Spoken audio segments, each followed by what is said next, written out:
Hello friends, હવે તો કે આપણે સંભાવનાની અંદર અમુક પહેલાં જે બે બેઝિક કન્સેપ્ટો બાકી છે તે સમજીએ અને ત્યારબાદ તો કે જે ટૂંકા પ્રશ્ન છે જેમાં ખાલી જગ્યા સ્વરૂપના પ્રશ્ન છે, જે એક માર્કના પ્રશ્ન છે તે આપણે જોઈએ છે, જે બેઝિક રીતે ઝડપથી થઈ શકે અને ત્યારબાદ આપણે દાખલા તરફ જઈશું. તો સૌથી પહેલું તો કે આપણે જે અગાઉના લેક્ચરમાં જોયું તો એની અંદર તો કે પ્રાથમિક ઘટનાઓ હોય, પ્રયોગની જે કોઈ પ્રાથમિક ઘટનાઓ હોય છે તે બધી જ ઘટનાઓનો સરવાળો કેટલો થાય, તો કે પ્રયોગની પ્રાથમિક ઘટનાનો સરવાળો કેટલો હોય છે, 1 હોય. એવી જ રીતે ઘટના એ થાય અને ઘટના એ થતી નથી, ઘટના એ થાય એટલે PO અને ઘટના એ ન થાય, ઘટના એ નહીં એટલે કે એની શું થાય, તો કે પૂરક ઘટના થાય અને આ બંને ઘટનાનો સરવાળો પણ કેટલો હોય, તો કે 1 હોય. પ્રયોગની તમામ પ્રાથમિક ઘટનાઓનો સરવાળો હંમેશા 1 હોય. ઘટના એ થાય, ઘટના એ નહીં તેનો સરવાળો પણ કેટલો હોય, 1 હોય. હવે તો પહેલા આપણે બે શબ્દ બીજા જોઈએ છીએ, અશક્ય અને શક્ય ઘટના એટલે શું. તો કે જે ઘટના હકીકતમાં ક્યારેય શક્ય જ નથી તેને શું કહેવાય, તો કે અશક્ય ઘટના. તમે પાસો એક વખત ઉછાળો અને પાસા ઉપર અંક 7 મળે, એટલે કે પાસો ઉછાળો તો પાસો એક વખત ઉછાળવામાં આવે તો પાસા ઉપર ખબર છે કે 1 થી 6 અંક જ હોય, એની ઉપર 7 ક્યારેય આવવાના જ નથી. તો આ ઘટના કેવી થઈ ગઈ, અશક્ય. જે ઘટના હકીકતમાં શક્ય નથી તેવી ઘટનાને શું કહેવાય, તો કે એની સંભાવના 0 હોય અને જે ઘટના શક્ય નથી તેને આપણે કહીએ અશક્ય ઘટના. તો અશક્ય ઘટનાની સંભાવના શું રહેશે, તો કે 0. એવી જ રીતે જે ઘટના હકીકતમાં શક્ય છે કે પાસાને તમે એક વખત ઉછાળો તો અંક 4 મળે, તો અંક 4 મળી શકે તો એ ઘટના શક્ય છે. અથવા જે પ્રયોગની તમામ શક્ય ઘટનાઓ હોય, પ્રયોગની જે શક્ય ઘટના કે આ જ પરિણામ મળે છે. તમને એવો પ્રશ્ન પૂછે કે પાસાને એક વખત તમે ઉછાળો, પાસાને તમે એક વખત ઉછાળો અને પાસા પરનો અંક 7 થી વધુ ન હોય, 7 થી વધુ ન હોય તો શું થાય, તો કે પાસા ઉપર 1 2 3 4 5 અને 6 એમ કેટલા અંક મળી શકે, તો કે 6 અંક મળી શકે. પાસાને એક વખત ઉછાળો તો કુલ પરિણામ કેટલા હોય, 6 હોય. તો 6/6 એટલે શું થાય, 1. એટલે કે જે પ્રયોગની ઘટનાઓ હંમેશા કેવી હોય છે, તો કે મૂળભૂત ઘટના કહેવાય, જે શક્ય ઘટનાઓ હોય છે તેની સંભાવના કેટલી હોય છે, 1. એટલે કે ફરજિયાતપણે ઉદ્ભવતી, ફરજિયાતપણે જે ઘટના ઉદ્ભવે તેવી ઘટનાને આપણે શું કહીએ, તો કે શક્ય ઘટના કહેવામાં આવે.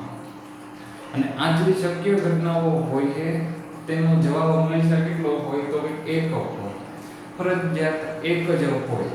તમને એવું કહેવામાં આવે કે પૃથ્વી ઉપર સૂર્ય પૂર્વ દિશામાં ઉગે છે, તો આ ઘટના કેવી છે, સંપૂર્ણ સત્ય ઘટના છે.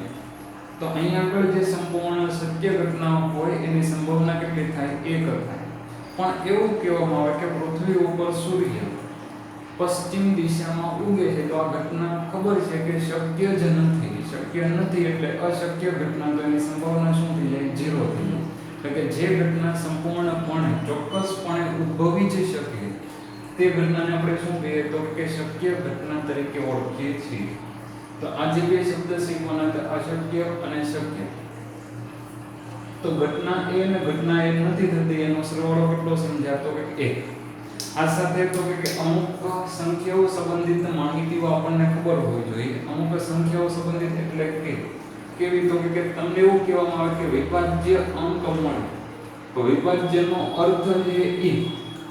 ઘણી વખત તો કે યાદ હોય પરંતુ ભૂલાઈ ગયું હોય અને ભૂલ ઉતાવળમાં પણ ઘણી વખત થતી હોય. તો વિભાજ્ય એટલે કે જેના ભાગ પડે તેને શું કહેવાય, વિભાજ્ય.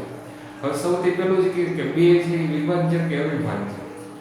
તો 2 છે એ સ્પષ્ટ છે અવિભાજ્ય છે. સાથે યાદ રાખો કે 1 અવિભાજ્ય વિભાજ્ય નથી, તટસ્થ સંખ્યા ગુણાકારમાં નથી, એનો વિભાજ્ય અવિભાજ્યમાં સમાવેશ થતો નથી. અવિભાજ્ય એટલે કે એવી સંખ્યા કે જે સંખ્યાને પોતે 1 અને સંખ્યા પોતે એમ 2 જ અવયવ હોય તેને અવિભાજ્ય સંખ્યા કહેવાય. વિભાજ્ય એટલે કે 2 થી વધારે અવયવ જે સંખ્યાને હોય તેને વિભાજ્ય સંખ્યા કહેવાય.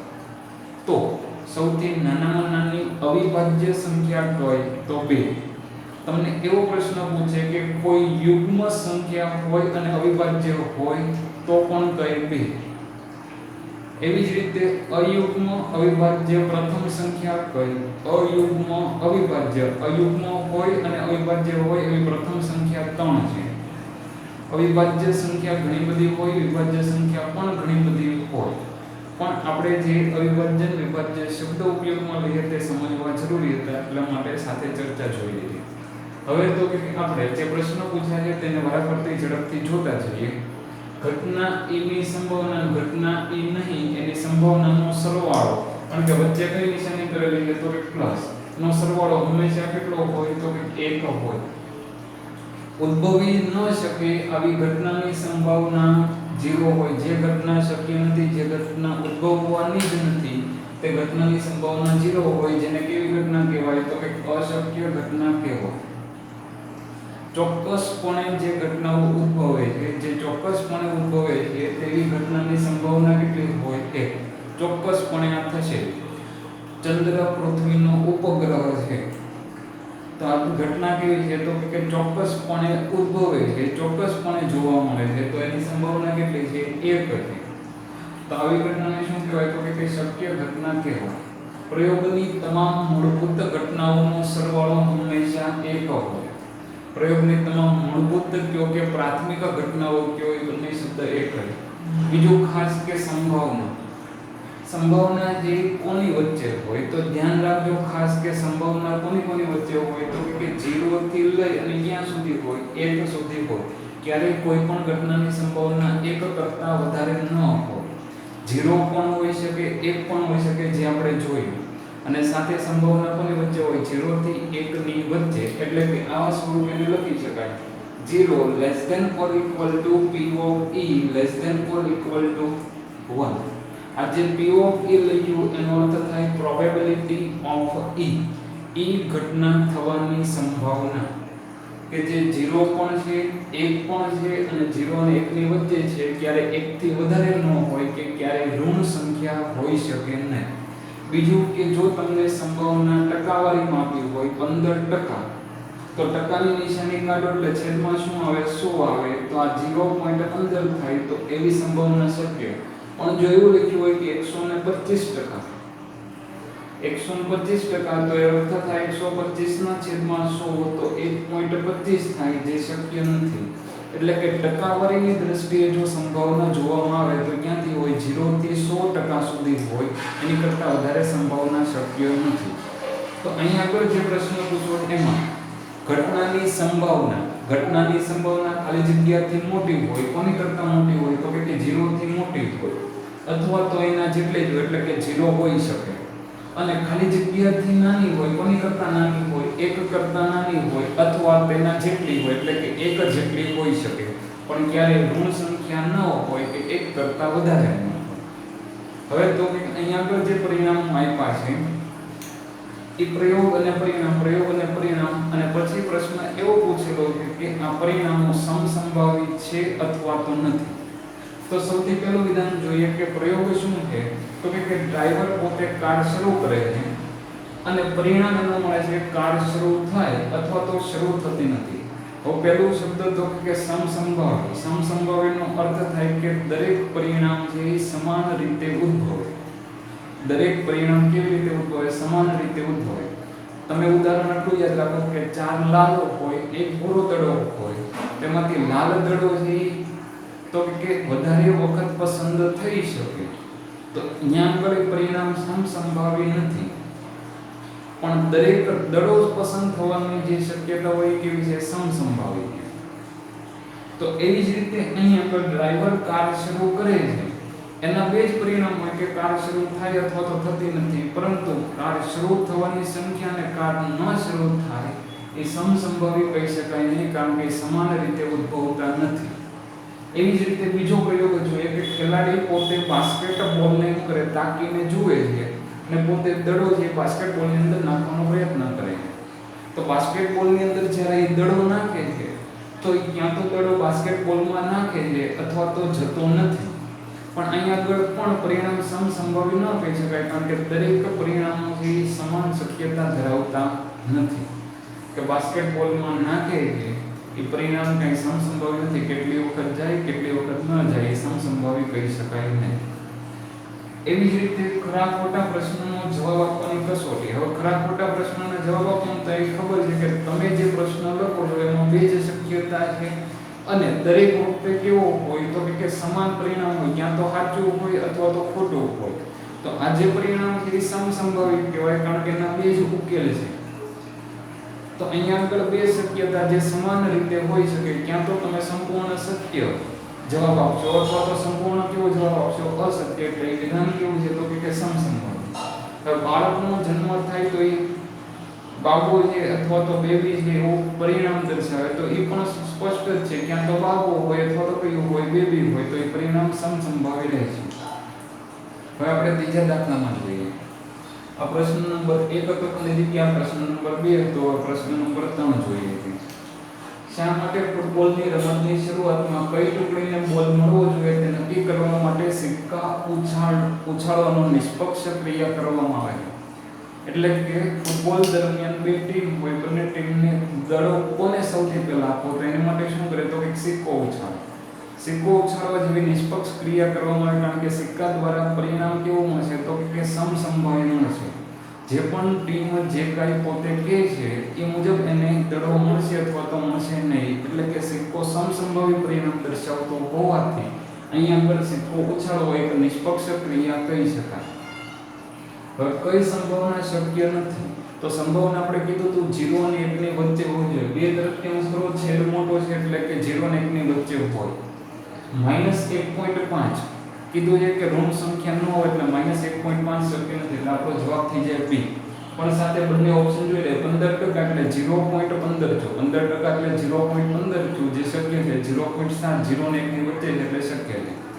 હવે તો કે એની પછી ઘટના E 0.05, તો ઘટના E નહીં. ઘટના E નહીં એટલે શું થાય તો કે ઘટના E નહીં એટલે કે એકમાંથી ઘટના E થાય જેને શું કરજો તો કે બાદ. કારણ કે આપણે એમાં લીધું તો ઘટના A થાય ઘટના A નો થાય, સરવાળો કેટલો હોય 1 હોય.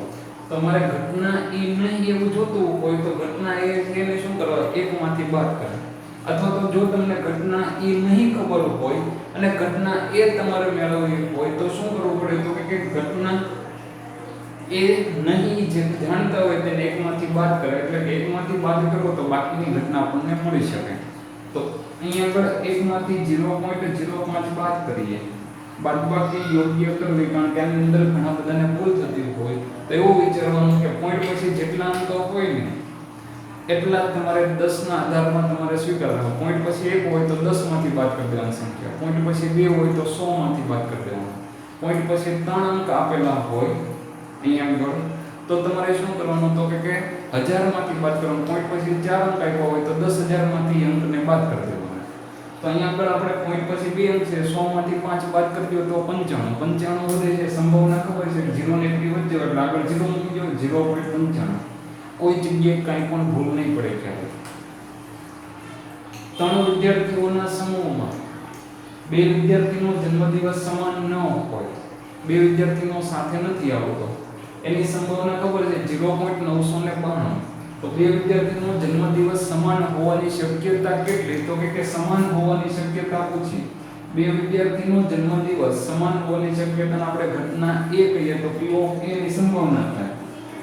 ઘટના એ ન થાય એટલે કે 2 વિદ્યાર્થીનો જન્મદિવસ સાથે ન હોય એનો સરવાળો 1 થાય. તો આની ઉપરથી બંને વિદ્યાર્થીનો જન્મદિવસ સાથે હોય સમાન હોય તે મેળવો. એકમાંથી P of A શું કરી દેવા પડે તો બાદ કરવા પડે. આજે એકમાંથી આપણે બાદ કરીએ એટલે કે 0.992 તમે બાદ કરો. પોઈન્ટ પછી કેટલા અંક હતા 3 અંક હતા, એટલે કે તમારે 1000 માંથી 992 બાદ કરવાના. 1000 માંથી કેટલા બાદ કરવાના તો કે 992. તો તમને મળે કેટલા 1000. હવે પોઈન્ટ પછી આપણે જવાબમાં કેટલા અંક હોવા જોઈએ તો કે 3 અંક હોવા જોઈએ. 3 અંક કરવા હોય તો શું કરવું પડે તો કે 008 લખવું પડે. કારણ કે 992 માંથી તમે 1000 માંથી 992 બાદ કર્યા એટલે તમને શું મળ્યું હોય તો કે 8. પણ આપણે તો પોઈન્ટ પછી કેટલા અંક જોવે 3 અંક જોવે છે તો 3 અંક કરવા માટે શું કરવું પડે તો કે 0.008 આ સંભાવના 0 ને 1 ની વચ્ચે હોય એટલે આગળ 0 પોઈન્ટ જ આવવાનું છે. તો જે બેઝિક થોડાક પ્રશ્નો હતા એક આપણે જોયા. નેક્સ્ટ લેક્ચરની અંદર આપણે શું જોઈશું તો કે દાખલાઓ જે બેઝિક રીતના છે તે પહેલા સમજી લઈશું અને પછી આપણે જે પ્રકારે કીધું તે મુજબ આગળ વધશું. જય હિન્દ, જય ભારત.